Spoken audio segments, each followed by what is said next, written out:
When Derek kicks his ex-fiancée Elena in a luxury mall, he has no idea she's now married to Seoul's most dangerous underground king. 3 years ago, he left her pregnant, homeless, and broken. Now, as her powerful husband Kim Jae-won systematically destroys Derek's entire life, Elena transforms her pain into purpose by founding a refuge for abused women. This is a story of revenge, redemption, and rising from the ashes, proving that the woman he tried to destroy became absolutely unbreakable. Hey family, welcome to Real Life Heart Stories. Please subscribe and give this video a like.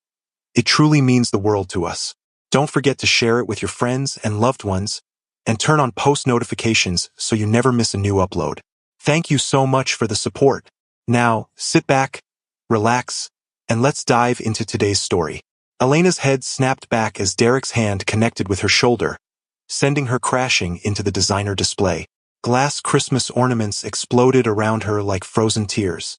The marble floor was cold and unforgiving as she landed hard, her elbow splitting open against the metal edge of the stand. Pain shot through her arm, sharp and immediate. For 3 seconds, the entire Gangnam luxury mall went silent. Every shopper, every sales associate, every security guard froze. Elena looked up through the curtain of her hair at the man standing over her. Derek Wellington, her ex-fiancé. The man who had stolen everything from her 3 years ago. The man who had left her pregnant, homeless, and broken. He didn't recognize her. Not really. He saw some woman in a simple black dress, not the expensive designer labels everyone else wore in this luxury mall. He saw someone he could push around just like he always had. Stay down where you belong, you worthless piece of trash. Derek snarled, his face twisted with contempt. Some things never change. You're still pathetic. Elena's vision blurred. Blood trickled warm down her forearm, staining the sleeve of her dress. Her shopping bags lay scattered across the pristine marble floor. Around her, people gasped and pulled out their phones. But Derek had no idea who she was now. No idea about the diamond wedding ring hidden under her glove. No idea about the penthouse in Gangnam she'd left that morning. No idea about the black card in her purse with no credit limit.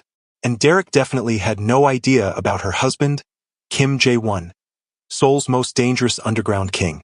Jin Woo, one of her bodyguards, moved fast.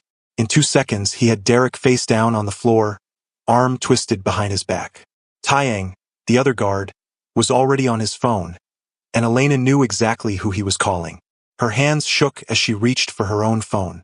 Jae-won's name flashed on the screen. He always knew when something was wrong. It was like he had a sixth sense for when she needed him. Hello. Her voice came out smaller than she wanted. Are you hurt? His voice was deadly calm. That was worse than if he'd been yelling. When Jae-won was calm like this, it meant someone was about to have a very bad day. I'm okay. Just a scratch. Don't lie to me, Elena. Are you hurt? The steel in his voice made her shiver. She looked down at her bleeding elbow, at her torn dress, at the blood on the pristine marble floor. My elbow is bleeding. I fell, but I'm really fine. Security is here.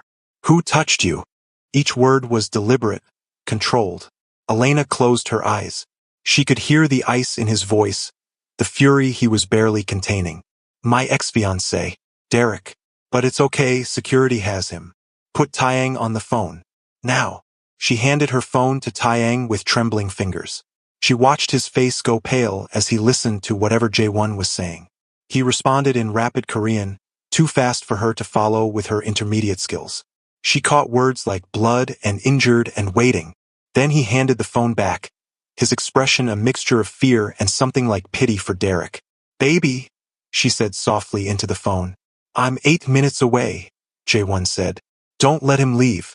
If security tries to release him, tell them who you are. Use my name. They'll understand. Jae-won, please don't do anything crazy. He put his hands on you. He hurt you. His voice dropped even lower, barely above a whisper. There is no world in which that man walks away without consequences. Not from this. Not from you.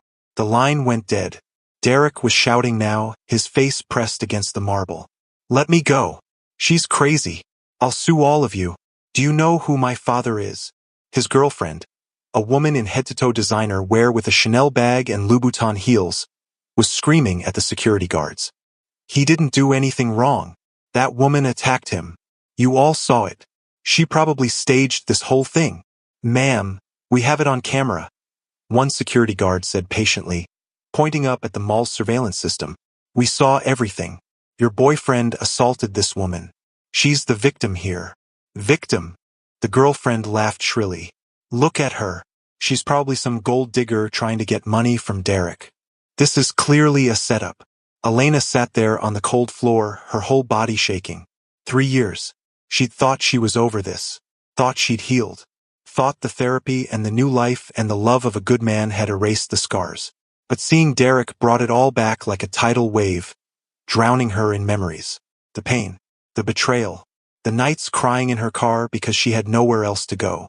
The morning she woke up in a pool of blood, losing their baby completely alone in a charity hospital ward. Mall security helped her to her feet, their hands gentle but impersonal. An EMT appeared from somewhere, guiding her to a chair, cleaning her wound with practiced efficiency. But Elena barely felt any of it. All she could think about was that morning 3 years ago when Derek had simply vanished, taking every cent she had with him. She'd woken up to an empty apartment, empty closets, empty bank accounts, and a note that said he couldn't be tied down to a desperate woman and her trapped baby. Before we continue with what happens when J1 arrives, do me a favor. Hit that subscribe button right now and turn on notifications. Trust me, you don't want to miss what's about to happen to Derek. This story is just getting started, and the revenge is going to be so satisfying. Ma'am, do you need us to call someone?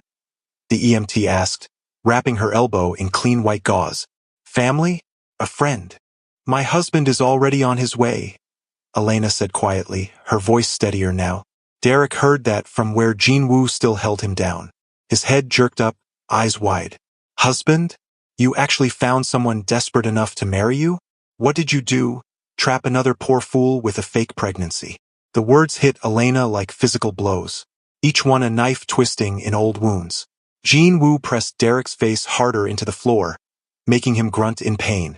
Sir, I strongly suggest you stop talking, Jin-Woo said in heavily accented English, his voice cold and professional. Or what?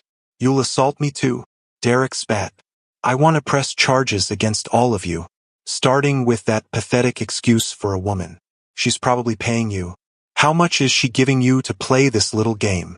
Derek, stop, his girlfriend hissed, finally showing some sense. Let's just go.